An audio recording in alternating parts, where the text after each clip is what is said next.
Next up is Ken Cato. So Ken Cato is a White House Presidential Innovation Fellow. In short, it's a program that was founded under the Obama administration as a means to bring industry-leading technologists into government. He is detailed to the Navy and works within the Department of the Navy CIO, CTO office, and DISC and DWO organizations. Ken, you'll have to explain those to everyone. But the fellows are technologists with proven track records in leading innovation, especially around the topics of DevSecOps, cloud, and agile development. And he was formerly at Kessel Run, which I know a couple of our viewers are familiar with when it started before he became a presidential fellow. So with that, Ken, we'll turn it over to you, and you can start your... Cool. Well, thank you so much for your warm welcome presentation. And I gotta say that a lot of points you covered most of my presentation, so a lot of that will be repeated, so bear with me. And let me share my screen. Okay, can everybody see my screen? Yes, no, maybe? Great. All right, so here it goes. So my name is Ken. I am a White House Presidential Innovation Fellow. As Lucas mentioned, we're technologists that brought in to solve difficult and complex problems in the technology landscape across government.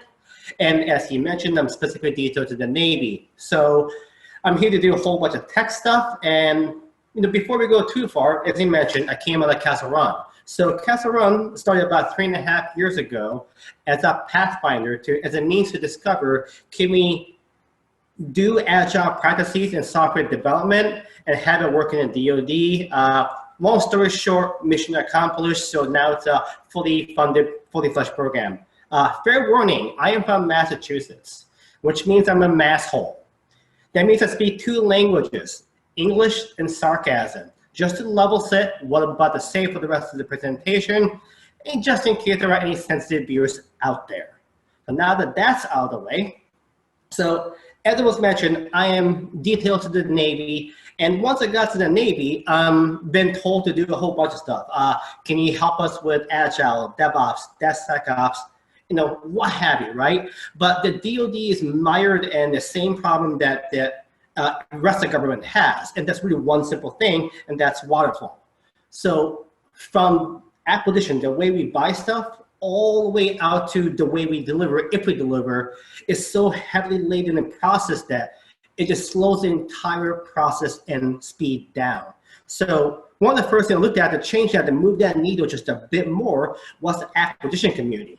And I discovered that there's a bunch of products and programs that's been going on for a number of years that never delivered anything. The first thing I did was to start suggesting to defund things. So I now have free capital to now move towards more innovative things. So that's the first thing I did.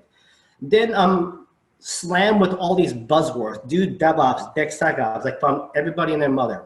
So what they discovered is that there's a lack of education heavily in the Navy and across the fence. So the next thing I did was start to educate people on what these actual things were that they want to do, so we had the same context. But then they started making up words like software factory. So inside the Pentagon, I've been trying to push back on the word software factory and start a campaign for artisanal software where I want to just mess with people in general. So this is my own little personal joke. So if you ever hear someone say artisanal software in the Pentagon, this is why. The other thing is that we don't speak the same context. So whenever I said agile, I never heard the same meaning from different folks that spoke to in the Navy. So the next thing I realized was that now let's get really precise and in the same boat about what we're talking about. So I referred everybody I work with to the Agile Manifesto. So this is something that's really been well-defined for over a decade on how basically not through waterfall. So this, this single process right here was a really huge thing, and what this helped me to do, the educational part, was really push the needle towards now culture change. So to get there, I started to talk to people about what are the important parts of culture change. The bias of action, the strong opinions Lucy held, so on, so on. The biggest eye opener for them was stop beating bureaucracy And right now, I'm still going through the rough motions of how to deal with that. And the first part is what they want me to do is go to the cloud.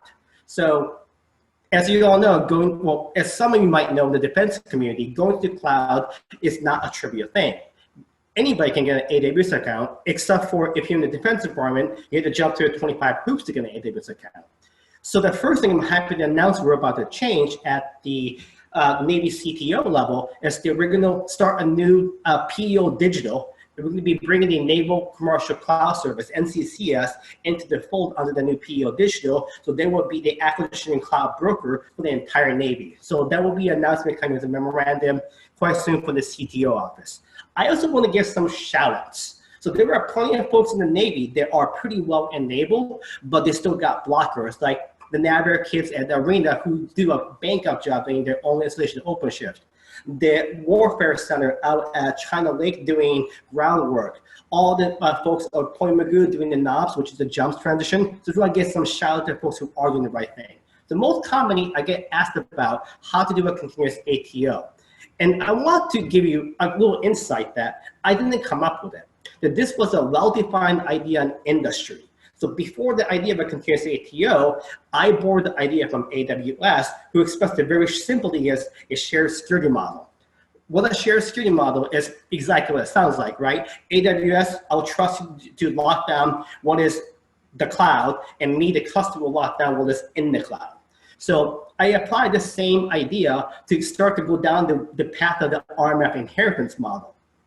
The output of that work is what we know today is the continuous ATO, what became a software development lifecycle. So this is a little example of like what we matured in KR as well as Platform One, and how we're trying to push the idea forward about trusting a process and not necessarily the actual RMF parts. And I know that the first thing everyone says is, well, ATOs are hard, right? And I get that. And I'm trying to do right now, talk to the NAOs, FAOs, etc., and educate them on this exact topic, that yes, it is hard, but it is irresponsible of us to slow down ATO to 2 years so we can't get needs out to warfighters. So that next iteration I'm about to do, what we'll be announcing soon, is to disrupt culture. So I will be working with the Digital Integration Support Cell and the Digital Warfare Office to make a formal partnership with Platform One, where we'll be making shit happen, to quote my friend Brian Kroger. And the idea is to start kind of providing the idea of what cloud looks like and what a secure platform looks like and how continuous ATO works. So that's my time. Thank you so much. Those are my 2 emails. I prefer the .gov, and if you need to reach me in the mail, it's on the bottom.